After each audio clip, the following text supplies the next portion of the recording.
Good morning and welcome once again to the reading of A Journey.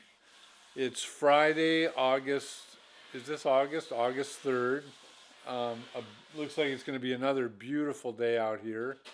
We've had a few beautiful days, and in fact, a couple of nights ago, we had we have a little home group that meets every couple weeks throughout the year in a couple homes here in the neighborhood. But in summer, we'll just sometimes meet once a month and go down to our little community beach just down the road.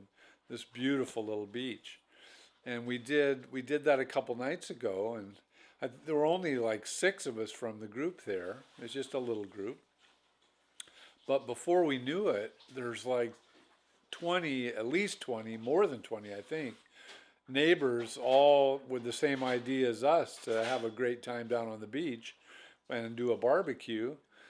And it was the coolest thing. We had a great time together.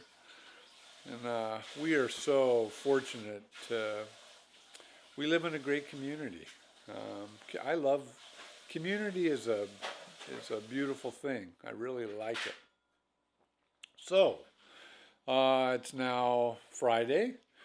We're reading what will be episode 12 and chapter 14, neither Jew nor Greek or colonel or private. And it's about going nuts and joining the army. So let's see here. I think we'll get started. I actually already read this chapter yesterday, but there were so many foibles in it, I'm having to do it over again. So, like I say, if Morgan Freeman, if you're listening, man, it'd be so cool if you did this. But in the meantime, neither Jew nor Greek or colonel or private. It just so happened that at the same time I was making plans to leave Israel and head for home, my parents were making plans to visit England and Ireland and spend a little time with our wonderful relatives. Mom and Dad were kind enough to suggest that I join them for the trip. So instead of flying directly to the States, I met up with my folks in London and once again had a chance to impose upon our incredible cousins in both England and the Emerald Isle. By the way, you might hear my wife is busily cleaning up the kitchen, so you may hear some clanging around in there, but it's all just sound effects. Needless to say, we had a wonderful, wonderful time. While riding on a boat from Scotland to Northern Ireland, I had the great pleasure of meeting a lovely girl from Belfast who'd been on holiday in England. Jerry was a school teacher and also among a very unique group of people living in Northern Ireland. One of her parents was Catholic and the other a Protestant. This was definitely not something you saw very often in Ireland, especially in those days. Before departing the boat and saying goodbye, Jerry invited me to visit her family home in Belfast where she lived with her siblings. Sadly, Jerry's mother had passed away some time prior, and her father was residing in a nursing home. I did take Jerry up on her offer and spent a great day with her as my guide in Belfast, followed by a couple days in the family home along with her and her brothers and sisters. I was also able to accompany Jerry to the nursing home and meet her father. What a huge honor to meet this man. In spite of the danger that he and his wife, in spite of the turmoil and danger that he and his wife Shirley faced, they didn't let the political and religious craziness and troubles of the time dictate the outcome of their life together. I would have loved to have also been able to meet Jerry's courageous mother. While visiting this great family, I was tasked to go out into the vegetable garden and dig up some potatoes for dinner. I'm a bit embarrassed to say that Jerry had to give me a little lesson in how to properly go about it. Need to be careful not to bruise or cut the tubers, don't you know? Getting to meet Jerry and her family was a real privilege and a wonderful addition to my time in the country. Although we exchanged some letters for a few months, Jerry and I never did manage to see each other again. After having enjoyed a wonderful time with our relatives in England and Ireland, my folks and I flew back to the States together. I let Mom and Dad know about my plans to enlist in the military, to work in the medical field specifically, and to join the Army in particular. Surprisingly, even though Dad had such a distinguished military history, he wasn't all that excited about my plans, probably because I was fairly certain about joining the Army as opposed to any other branches of the service.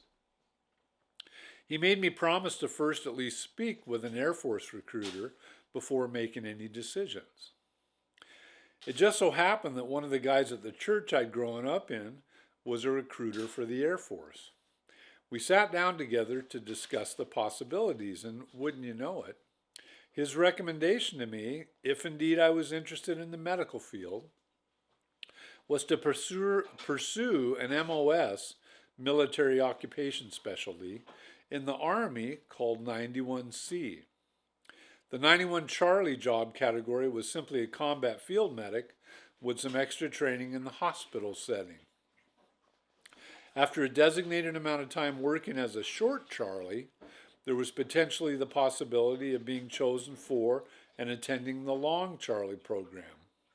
Completion of this course would classify you as a patient care specialist and also provide the opportunity to receive a civilian practical nursing license after graduation and after passing the state nursing examination.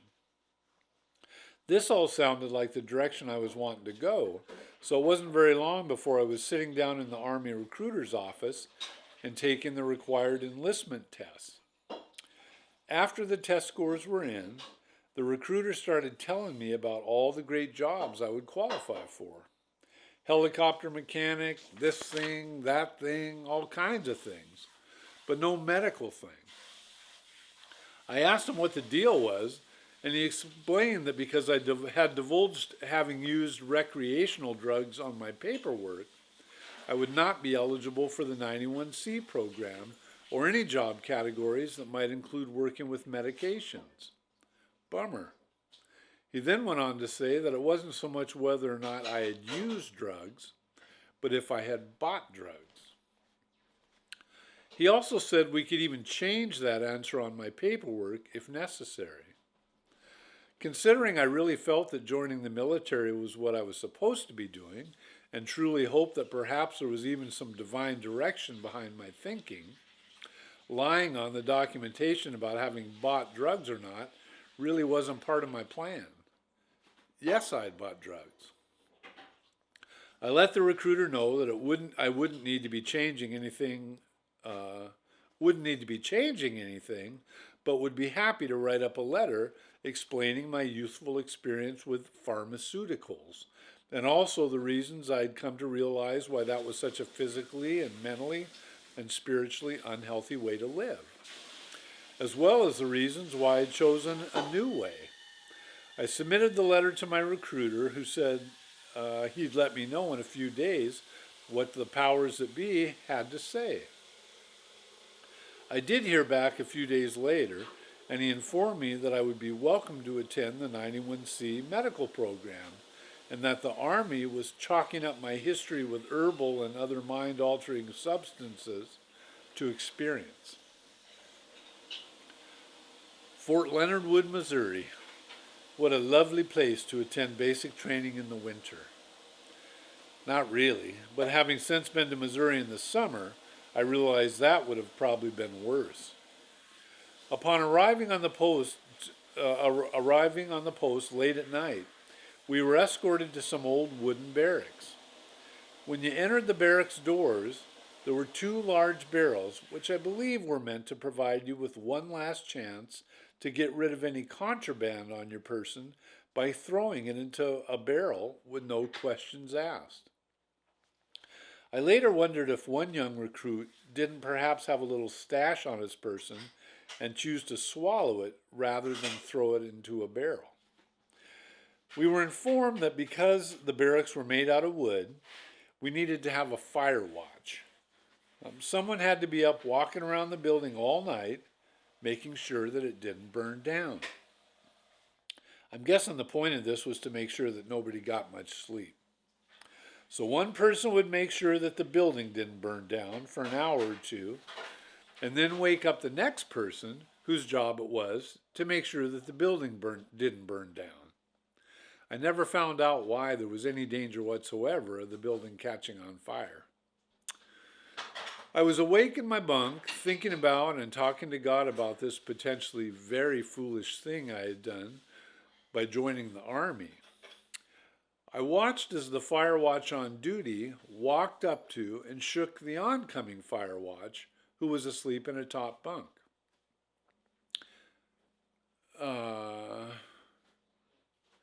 And who just happened to be the young man I believe had chosen to swallow his stash.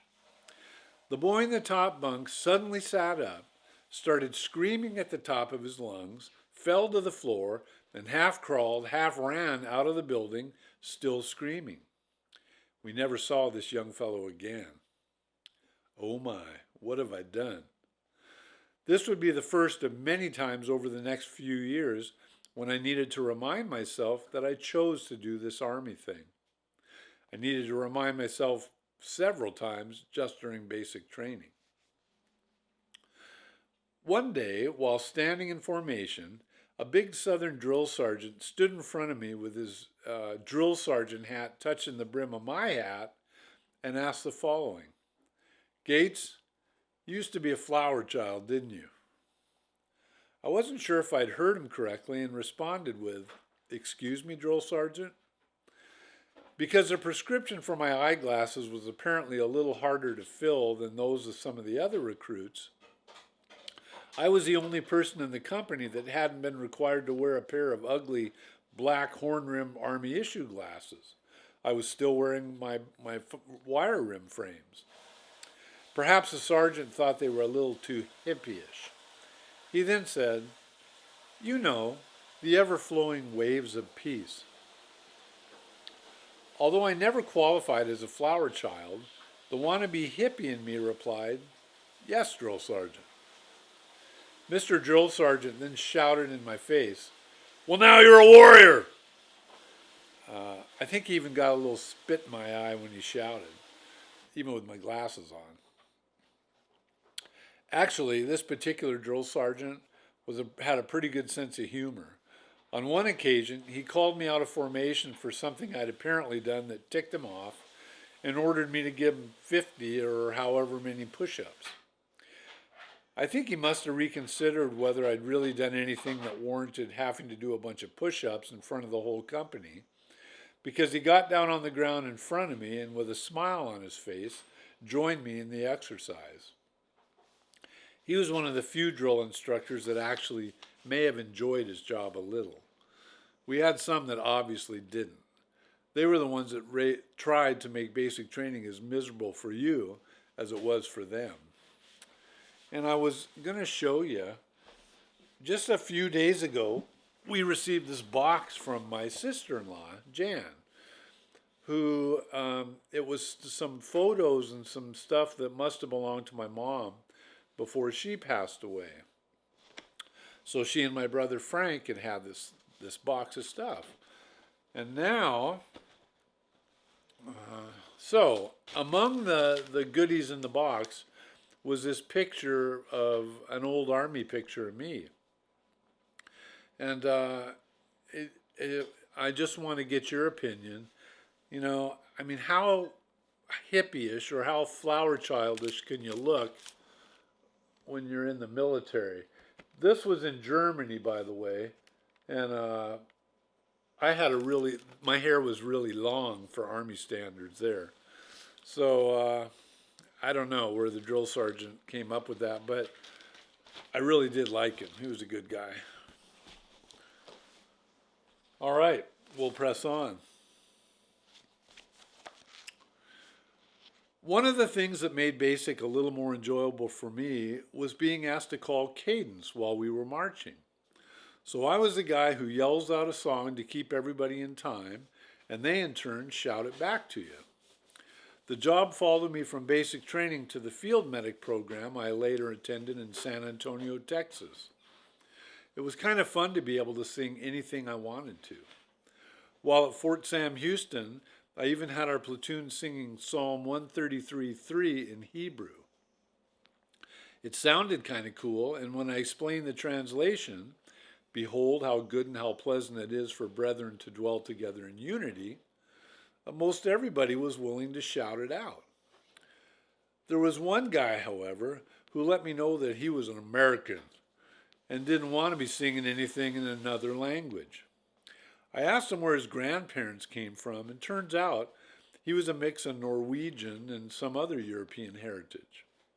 I pointed out that unless he was an American Indian, he was a mutt just like most of the rest of us. I think he finally got over it. So in Hebrew, Yinei Matov Umanaim Shevatachim Gam Yakad. If that's Psalm 133:3, but if you put that into a little tune while you're marching, and you can, it was kind of cool. And like I said, most of the folks were happy to sing it out. Just the Norse, they're very stubborn. My wife just said, except the Norse, they're very stubborn. My wife is Norwegian, by the way.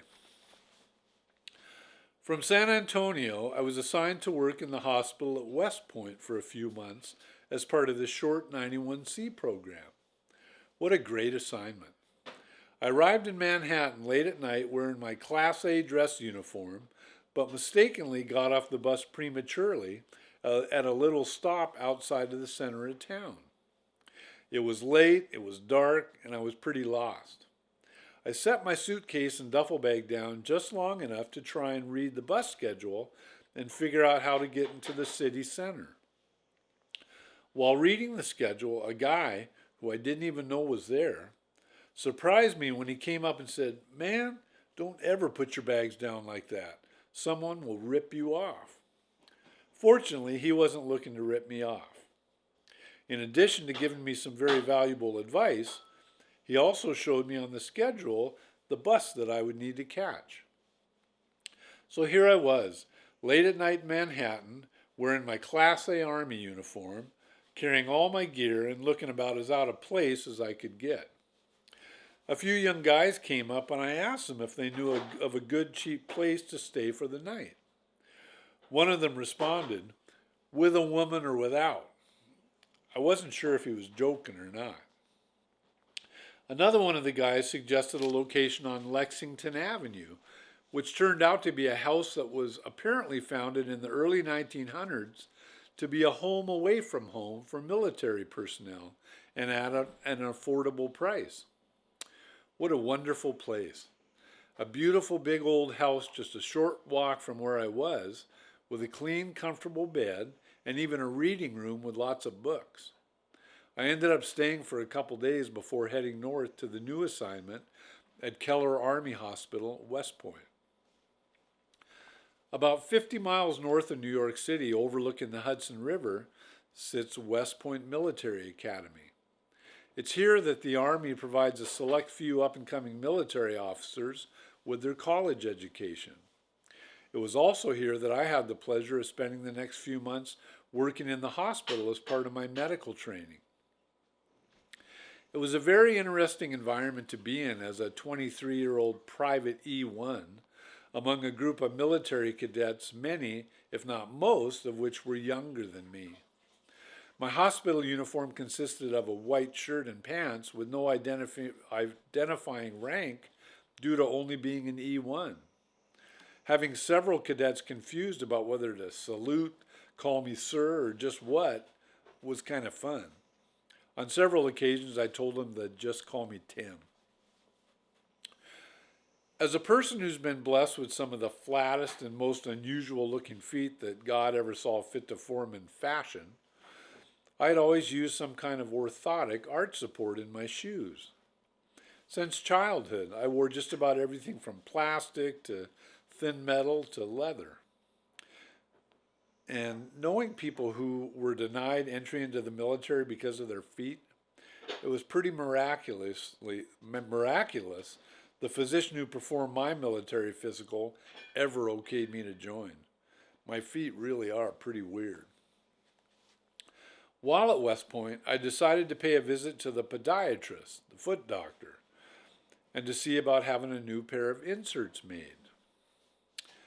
Captain Yanklowitz was very interested in the fact that I had recently been living in Israel. The good doctor was also very interested in the fact that I was a Christian. Although he was Jewish, Barney had recently come to know Jesus as his Messiah. What an unexpected surprise and pleasure to become good friends with Captain Yanklowitz over the months that followed. It just so happened that Barney had recently been attending a weekly home Bible study with some of the Academy military faculty. I could hardly believe it when I found myself joining Dr. Barney for these studies and sitting in the living rooms of some West Point officers and their wives, with officers ranging in rank from captain to colonel. Keep in mind, just a short time before this, I was getting screamed at and doing push-ups and basic training. It's amazing how liberating it felt while at my first visit to the study, I was addressing one of the officers, who happened to be a colonel, as Sir, and he responded with, "Hey, call me Andy." It honestly seemed as if I was experiencing what's written in Galatians 3:28, where it reads, "There is neither Jew nor Greek, there is neither slave nor free man, there is neither male nor female, for you are all one in Christ Jesus." Except in this case, I could include neither colonel or private. It was very cool. In addition to making me a part of the Bible study group, Barney also introduced me to his friends David and Jane. Dave and Jane lived in the beautiful little town of Cornwall-on-Hudson. Like Barney, they were Jewish, and also like Barney, they were both believers in Jesus. I had the great pleasure of becoming very good friends with Dave and Jane. I also was incredibly fortunate to be able to enjoy the wonderful hospitality of their home, as well as to join them on several occasions to the church where they fellowshipped. Life was good. One other thing that happened while at West Point, definitely worth mentioning, was the opportunity to attend a genuine Bob Hope USO show, celebrating his birthday. Joining Bob for the party was his wife Dolores, George C. Scott, Mickey Rooney, then Vice President George Bush, Marie Osmond, Brooke Shields, Sugar Ray Leonard, Glenn Campbell, Mary Martin, and the 42nd Street dancers from the Broadway show 42nd Street. How cool is that? Now, I realize that many of those names may not belong to people that everybody recognizes. Some younger folks probably don't even know who Bob Hope was. Mr. Hope was an actor who during World War II started bringing groups of celebrities, which always included some pretty girls, around the globe to entertain the troops. Wherever military members were located, Korea, Vietnam, the Persian Gulf, or wherever, Bob and his team would travel in and put on a great show. I was feeling pretty honored to be able to witness one of his shows and also to be able to help celebrate his birthday. I think he was in his late 70s at the time. From West Point, I was assigned to a medic position for a tank battalion in Erlangen, Germany. Erlangen is a beautiful little college town located in Bavaria. Before starting the new job as a tanker medic, I had a few weeks vacation, which allowed me to spend some time at my folks' place in Washington. It also allowed for a quick stop in the north of Minnesota to attend the wedding of my dear friends Logan and Else. Else, who was originally from Holland, had been a volunteer at Nessamim during the same time I was. Logan and I had also met in Israel, but at a conference of primarily Jewish believers that was taking place in the village of Rosh Pinah. Rosh Pinah is located on the northeastern slopes of Mount Canaan, overlooking the Hula Valley and the Golan. The village name translates to head of the corner, and and comes from Psalms 118:22, where it reads, "The stone which the builders refused is become the head corner of the stone." According to the book of Acts in chapter 4, verse 2, and according to the Apostle Peter, Jesus is that cornerstone. The main speaker at the conference was a Messianic Jewish gentleman named Art Katz, who had authored a book about his faith journey entitled Ben Israel, and who was quite popular among some of the believing Jews in Israel. Logan had come along with Art, his wife Inger, and a few additional folks who lived together in a community of believers in LaPorte, Minnesota. Community Ben Israel was founded by Mr. Katz in the mid-70s as a learning center and as a place where believers, several of them Jewish, could live and share life together, using the example of the first followers of Jesus as recorded in the book of Acts. Although Logan may have originally intended to return to the States after the conference, he instead decided to stay in Israel for a while and was able to find work on a kibbutz not far from Nesamim. He became good friends with many of us in the community, to include Else, and the rest is history. It was such a wonderful surprise to receive an invitation for Logan and Else's wedding, which was taking place at the Ben Israel community. Oop. So what do you think? So we got these sound effects going for you. Is that good? Someone told us we needed to spice up these videos, so if we could just get Carol to come dancing by here with her bathrobe on, that could be fun. I'm not sure. It probably won't happen. So it was such a wonderful surprise to receive an invitation for Logan and Elsa's wedding, which was taking place at the Ben Israel community in Minnesota. Also, the timing was perfect, as I was actually able to join them for their wonderful day. After the wedding and after a stop at Mom and Dad's, it was Deutschland, here I come. For the next 18 months, when not providing medical support to members of the 2nd of the 81st Tank Battalion, I was making every effort to enjoy as much of Germany as I could. I hadn't been in the country very long before purchasing a bicycle, which I used to explore the surrounding countryside as often as possible.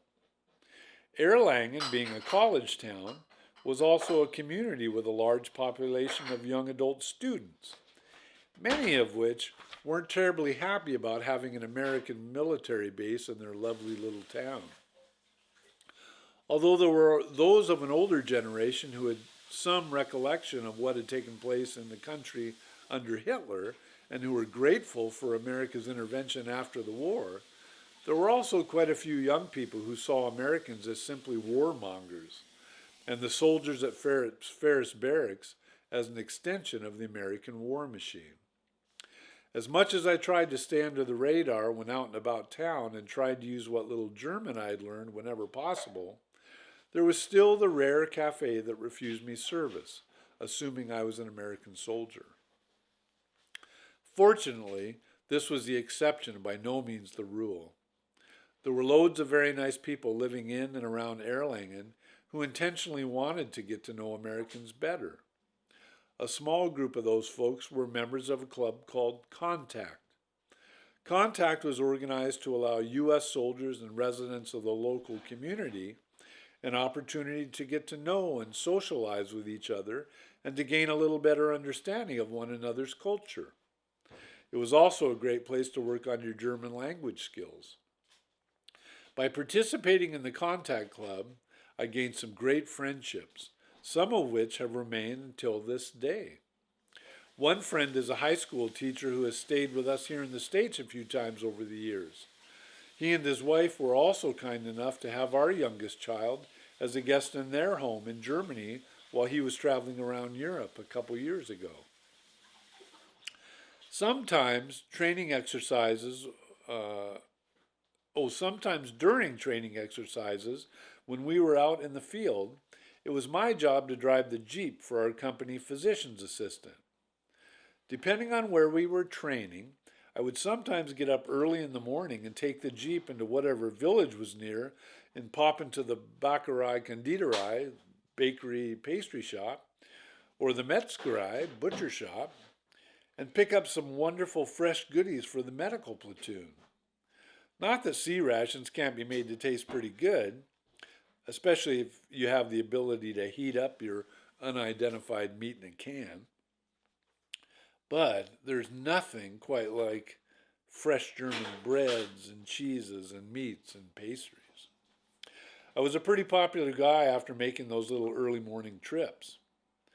Although there were definitely benefits to being the medical platoon's designated Jeep driver, it could also be kind of a pain. The company would periodically go out to the field for several days so the tanks could qualify with their big guns and make sure they could hit their targets. In addition to providing support during these exercises, the medical platoon would use their time for some additional training. Our platoon sergeant was a weathered, combat-seasoned, crusty E7 who could be pretty scary looking first thing in the morning. His nickname was Nosferatu, which I believe translates to vampire. He had undoubtedly been through more as a military medic than I could even imagine, and really did have some hard-earned knowledge and experience. At this point in his career, however, closing down the NCO club along with one or two of his old soldier cronies may become the most important part of the training day. Fortunately, he had a few very capable senior NCOs who were more than able to manage and train our platoon. Unfortunately, it meant the Jeep driver, me, would have to drop the good sergeant and his buddies off and then pick them up, sometimes late at night when I would have much rather been on my cot sleeping. Truth be told, the club was probably off limits during the exercises, and I finally told Sergeant Nosferatu that unless he gave me a direct order, I couldn't make these late night trips anymore. Gratefully, he and his friends found a new mode of transportation. In addition to functioning as a medic for the tank battalion or the tank company, I also had the opportunity to spend a few months working at the Army Hospital in Nuremberg. I was provided housing next door to the hospital for about half that time, but prior to a room opening up, I needed to commute each morning on the train from Erlangen to Nuremberg. Kind of like back at West Point when the cadets weren't sure from the white uniform with no identifying rank, because I didn't have any, whether I was even a member of the military. I would remove my rank and hat for the train ride, wearing whites.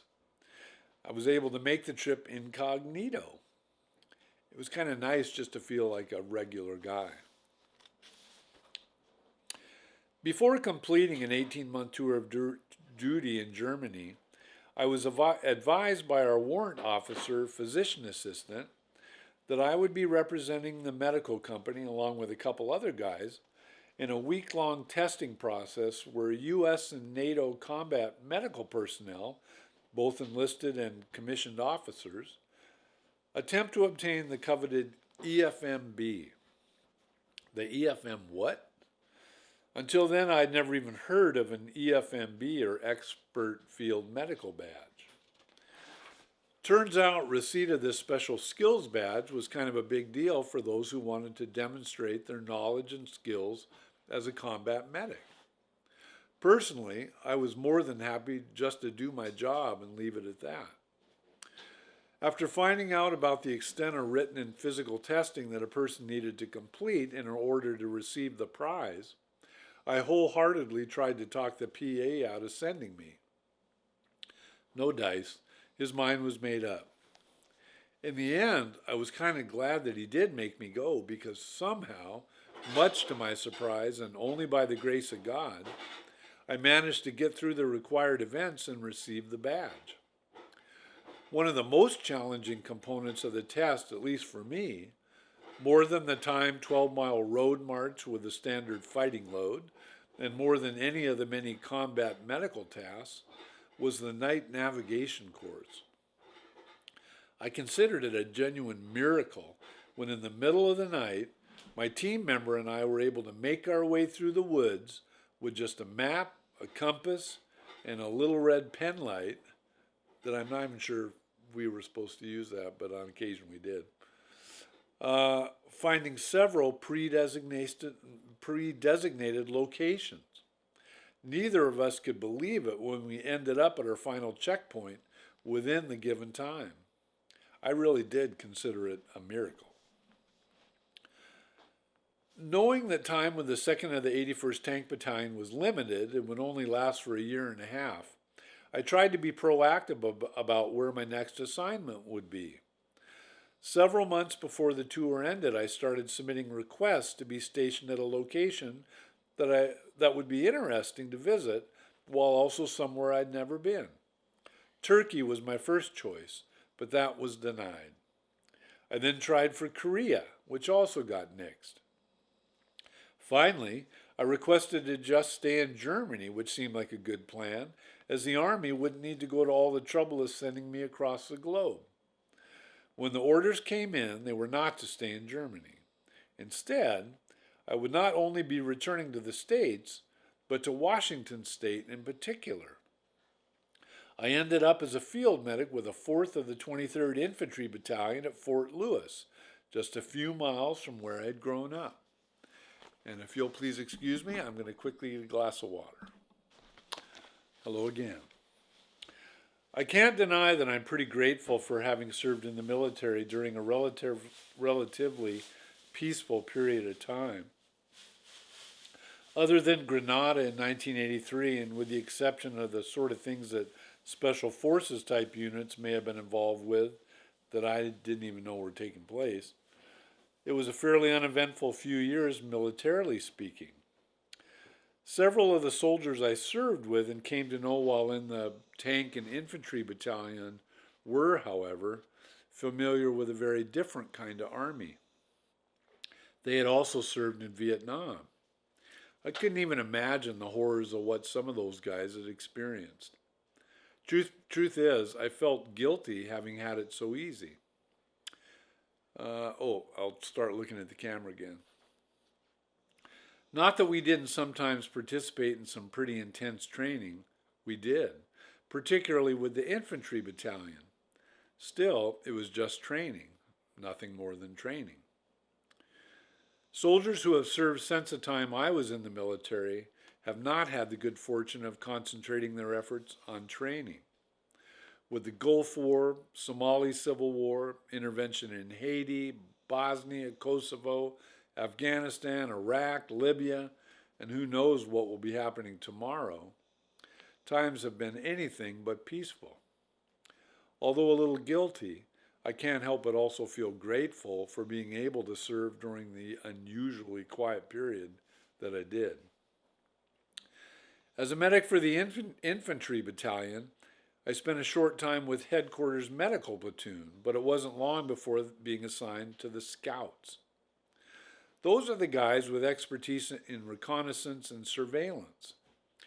I don't think Scouts are traditionally tasked with engaging the enemy, but rather are responsible for collecting information about their positions and activities and relaying that information back to command. This was not always the case with our Scout platoon. These guys love to be in the thick of things, and on more than a few occasions I found myself on the back of a Jeep manning a .50 caliber machine gun. No question about it, the boy in me had a pretty good time firing things up from the rear end of a machine gun. For training purposes only, mind you. Talk about playing Army. On one occasion during night maneuvers, we drove to a designated landing zone out on the military reservation. We then waited until the giant Chinook helicopters were hovering overhead and proceeded to hook our Jeeps up to them with a sling system. The Chinooks flew off with Jeeps swinging beneath to a location where we later arrived after having been picked up and flown over in a Black Hawk helicopter. Once there, we jumped off the Black Hawk, ran to our Jeeps, which were being lowered to the ground, unhooked them, climbed in, and away we went. I wasn't sure, but had to wonder if our Blackhawk pilot wasn't trying to see whose stomach he could turn over during the ride. I remember thinking to myself, don't throw up, don't throw up. It was a close one, but I didn't. Although working as a medic for a combat unit was anything but boring and probably allowed me to be in the best physical shape of my life, I couldn't help it but get excited when Uncle Sam surprised me with the orders that I'd hoped for since enlisting. I'd been selected to participate in the Long 91 Charlie Patient Care Specialist Program. This would mean transferring to Fitzsimmons Army Medical Center just outside of Denver and attending the intensive 10-month nursing course. So what do you know? Maybe there was a reason for not getting to go to Turkey or Korea or to stay in Germany. The Army was actually giving me what I'd originally signed up for. So that concludes chapter 14. Next go round, we'll be looking at Will You Marry Me on Saturday. So thanks again, once again, for listening, and we'll talk to you soon. Adios.